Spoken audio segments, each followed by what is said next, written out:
छीनता, आबो दाना बंद नहीं करता, सूरज को हुक्म नहीं करता कि इसके आंगन में रोशनी नहीं फैलानी, चांद को नहीं रोकता कि तेरी किरणें इसके वेड़े में नहीं पड़नी चाहिए, बल्कि अल्लाह जब किसी से नाराज होता है सजदों की तौफीक छीन लेता है। सजदों की तौफीक छिन गई तो फिर समझो अल्लाह नाराज है, अल्लाह राजी नहीं है। और अगर सजदों की तौफीक नसीब हो जाए, किसी ने वासफ अली वासफ मरहूम से पूछा था कि कैसे हमें पता चलेगा कि हमारी नमाज कबूल हो गई है, तो उन्होंने कहा था एक नमाज के बाद दूसरी अता हो जाए तो समझ लो पहली कबूल हो गई है।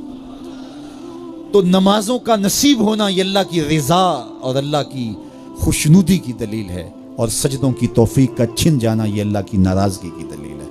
मैं और आप देखें कि हम कहाँ खड़े। देखिए दौलत तो कुफार को भी मिलती है, अल्लाह दौलत उसे भी देता है जिससे राजी है, उसे भी देता है जिससे नहीं राजी, लेकिन सजदों की तौफीक उसे ही देता है जिस पे वो राजी है। तो पांच गाना नमाज शियारे जिंदगी बना लीजिए, नमाज कज़ा ना होने पाए। क़यामत के दिन बेनमाजी उस सफ में खड़ा होगा जिस सफ में नमरूद खड़ा होगा, जिस सफ में हामान खड़ा होगा, कारून खड़ा होगा, शद्दाद खड़ा होगा। मुझे बताइए हम में से कोई ये गवारा करता है हम उस सफ में खड़े कर दिए जाएं जहां दुश्मनाने खुदा खड़े हों? आज कोई नमाज पढ़े या ना पढ़े, हशर के दिन हुक्म होगा कि अल्लाह के हुजूर सजदा करो। हर कोई सजदा करना चाहेगा, जो नहीं पढ़ता वो भी करना चाहेगा, लेकिन बेनमाजी की कमर अकड़ जाएगी, वो आरज़ू रखने के बावजूद सजदा नहीं कर पाएगा। कुरान बताता है कुछ लोग जहन्नम को धकेले जा रहे होंगे, उन्हें कुछ लोग पूछेंगे मा सलकाकुम फी सकर, तुम जहन्नम को क्यों जा रहे हो, क्या हुआ तुम्हें? तो वो जवाब में क्या कहेंगे? लम नकु मिनल मुसल्लीन, हम नमाज नहीं पढ़ा करते थे। सबसे पहला हिसाब क़यामत के दिन जो बंदे से लिया जाएगा वो नमाज का लिया जाएगा। पहला सवाल बंदे से ये होगा। यार चिड़ियां भी रब की तस्बीह बोलें और अशरफुल मखलूकात सोया रहे। जब सुबह का वक्त होता है हशरातुल अर्ज़ भी बिलों से निकल के रब की तकदीस के तराने पड़ रहे होते हैं।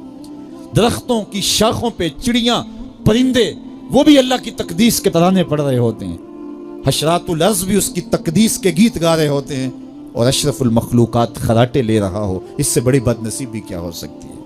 आइए पांच गाना नमाज शियारे जिंदगी बना ले। इस मजलिस में अगर कोई बेनमाजी है तो आज अज़्म मुसम्मम करके यहाँ से लौटे कि आज के बाद नमाज नहीं छोड़ूंगा।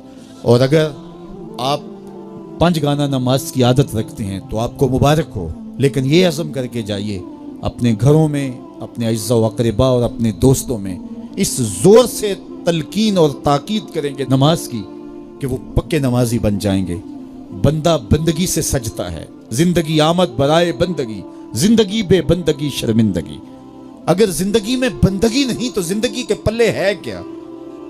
उलमा ने लिखा है कि ये सारे दरख्त हालते क़याम में हैं, चौपाई हालते रकू में हैं, मेंढक तशहुद में हैं, और हशरातुल अर्ज़ सजदे में हैं, और इंसान अशरफुल मखलूकात है। इसकी इबादत में दरख्तों का क़याम भी रखा गया, और रुकू भी रखे गए, और सजदे भी रखे गए, और कादे भी रखे गए, इसलिए ताकि इसकी इबादत तमाम मखलूकात की इबादत की जामे बन जाए। लेकिन ये इसके बावजूद अल्लाह के हुजूर सजदा रेज होना पसंद न करे तो बताइए कैसे रहमतें इसके ऊपर उतरेंगी?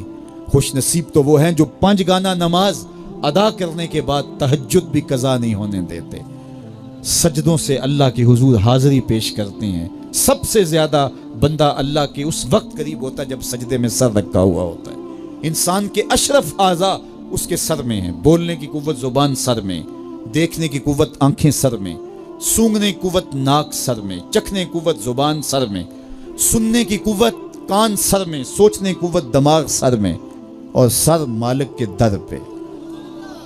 नाक भी रगड़ रहा है, पेशानी भी रगड़ रहा है, और जुबान से क्या कह रहा है? सुबहान रब्बियल आला, मालिक मुझसे नीचे कोई नहीं, तेरे से बाला कोई नहीं। इंसान को बंदगी का ज़ौक़ जब नसीब हो जाता है, जब उसके हुजूर बंदा झुकने लग जाता है, तो फिर वो किसी के आगे नहीं झुकता। वो एक सजदा जिसे तू गरां समझता है, हजार सजदे से आदमी को देता है नजात। हज़रत मुआविया रज़ी अल्लाह ताला अन्हु की मरवियात से है कि अल्लाह ताला जल्ला शानहू जिसकी बेहतरी का इरादा करता है उसको दीन में समझ अता कर देता है, उसको दीन में फ़क़ाहत नसीब कर देता है। दौलत का कसरत से मिल जाना या ना मिलना ये कोई बात नहीं है। दौलत अल्लाह उन्हें भी देता है जिन पे राज़ी होता है, और उन्हें भी देता है जिन पे नाराज़ होता है। قارون کو دولت دی، فرعون کو دولت دی، بادشاہت بھی دی، حامان ہے، شداد ہے، شدید ہے، کتنے کتنے دولت مند اور تخت و تاج کے مالک گزرے، اللہ ان پہ راضی نہیں تھا، لیکن ان کو بھی دولت دی جن پہ راضی تھا۔ حضرت عثمان غنی کو دولت عطا کی، حضرت عبد الرحمن ابن عوف رضی اللہ تعالیٰ عنہ کو صحابہ میں سب سے زیادہ دولت مند حضرت عبد الرحمن ابن عوف تھے، ان کو بھی دولت عطا کی، اور بھی لوگوں کو، حضرت سلیمان کو پیغمبری بھی دی، دولت بھی دی، بادشاہت بھی دی۔ تو دولت وہ اسے بھی دیتا ہے جس پہ راضی ہوتا ہے، اور دولت اسے بھی دیتا ہے جس سے راضی نہیں بھی ہوتا، لیکن فقاہت فی الدین، دین کی سمجھ صرف اسے دیتا ہے جس پہ راضی ہوتا ہے۔ تو جس کو دین کا فہم دے دیا گیا، دین کی سمجھ دے دی گئی، اللہ تعالیٰ اس پہ راضی ہے۔ جس کی بھلائی چاہتا ہے، جس کی بہتری چاہتا ہے، اس کو اللہ تعالیٰ جل شانہ دولت دین دے دیتا ہے اور دین کی سمجھ عطا کر دیتا ہے۔ حضور علیہ الصلوۃ والسلام کا ایک اور فرمان سن لیجئے، جو ایسے راستے پہ چلا جس میں وہ علم کی تلاش کرتا تھا، جو علم طلب کرنے کے لیے کسی راہ کا مسافر ہوا، سہل اللہ لہ بہ طریقا الی الجنہ، تو وہ جنت کے راستے پہ چلا، جتنے قدم اٹھاتا ہے وہ جنت کی طرف قریب ہوتا چلا جاتا ہے۔ تو راہ علم کے سفر میں اللہ نے اتنی برکتیں رکھی ہیں۔ حضرت سلیمان علیہ السلام کو اللہ نے اختیار دیا، یا دولت لے لو، یا بادشاہت لے لو، یا پھر علم لے لو، ان تین چیزوں میں اللہ نے ان کو ایک چیز اختیار کرنے کا اختیار دیا، یا دولت لے لو، یا بادشاہت لے لو، یا علم لے لو۔ انہوں نے کہا مالک مجھے علم دے دے۔ کہا اچھا تو نے علم کو اختیار کیا، دولت اور بادشاہت اس کے صدقے دے دی۔ ایک زمانے میں ایک ملک نے دوسرے ملک پر قبضہ کر لیا، تو جو بادشاہ وقت تھا اس کو گرفتار کر لیا۔ تو جب گرفتار کر کے دربار میں لایا گیا تو وہ جو دوسرے ملک کا محکوم بادشاہ تھا وہ سامنے کھڑا ہے، تو اس نے اس کو کہا کہ میں بھی چونکہ بادشاہ ہوں اور تم بھی اس سلطنت کے شہنشاہ رہے ہو، تو میں تمہیں قتل نہیں کرتا، تمہیں معاف کرتا ہوں، اور اب اس ملک میں میں تمہیں کوئی عہدہ دینا چاہتا ہوں، اب تم بتاؤ تم کون سا عہدہ قبول کرو گے۔ اب ہمارے حکمران ہوتے ہیں وہ کہتے ہیں وزیر خزانہ لگا دو، لیکن اس نے کہا مجھے معلم لگا دو، مجھے ٹیچر لگا دو۔ تو وہ بادشاہ ہنس پڑا، کہنے لگا پھر دوبارہ بادشاہی چاہتے ہو؟ تو یہ بادشاہی ہے، یہ شہنشاہی ہے۔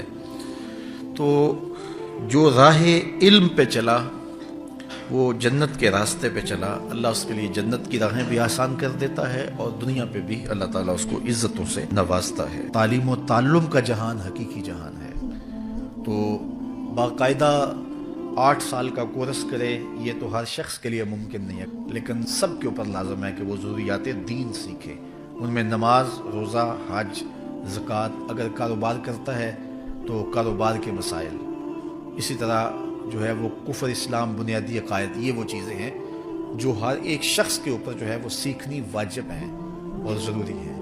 تو ان کو سیکھنے کے لیے علمی حلقوں میں جانا، بیٹھنا، علماء کی صحبت میں بیٹھنا، یہ اپنے اوپر لازم کر لیں۔